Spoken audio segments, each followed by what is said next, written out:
It doesn't matter how people calculate about you, people talk about you. నువ్వు మంచోడువా చెడ్డోడో మనుషులు ఇచ్చే మార్కులు కాదు.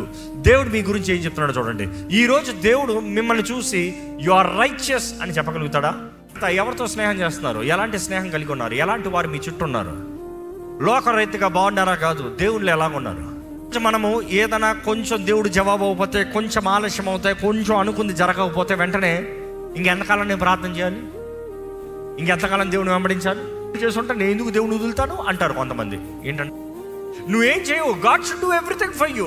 ఓకే, నువ్వు ప్రార్థన చేసావు కాబట్టి చేస్తాను బిడ్డ, కానీ వెళ్ళిపో, ముందుకు వెళ్ళిపో. ఎగ్జామ్ లేకుండా దేవుడు నేను అన్ని క్లాసులు పాస్ చేస్తే ఎందుకు పనికి వస్తావు జీవితంలో? I think I'm not good, I think I'm not worthy, I think I have sinned, the angel has come to kill me. ఈరోజు ఉన్న వాస్తవం చెప్పాలంటే ఎంతోమంది క్రీస్తు రక్తం ద్వారా కడగబడిన తర్వాత కూడా you still feel denied, rejected, unworthy. పరలోకానికి వెళ్తావా? నేను తాగను, నేను వెళ్ళనేమో.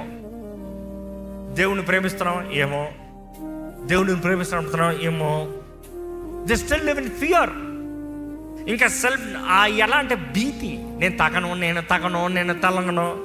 క్రీస్తు విషయాల కొరకు దేవుని దగ్గర అడుగుతున్నారు, మా దేవా నా జీవితంలో ఇది చేయవా, అది చేయవా, నాకు ఇది అవ్వా, నాకు అది అవ్వా, నాకు ఇది జరిగించవా, అది జరిగించవా. ఎంతో దేవుని మహిమార్థమై దేవుని కొరకే మంచిగా అడిగారేమో, కానీ జవాబు ఇంకా రావట్లేదేమో. I you believing God is faithful? లేకపోతే ఎక్కడో ఇంకా అంతేలే, ఇంకా అవ్వదులే. లేకపోతే కొంతమంది they do prayers that they don't mean.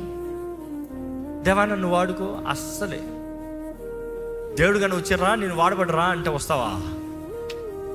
ఈరోజు చాలామంది మనము దేవా నన్ను వాడుకో, దేవా నా జీవితంలో ఇది జరిగించు, నా జీవితంలో అది జరిగించు, నాకు ఇదివ్వి అదివ్వి, నీ మహిమార్థమయ్యేలాగా చెయ్యి అని అడుగుతాం.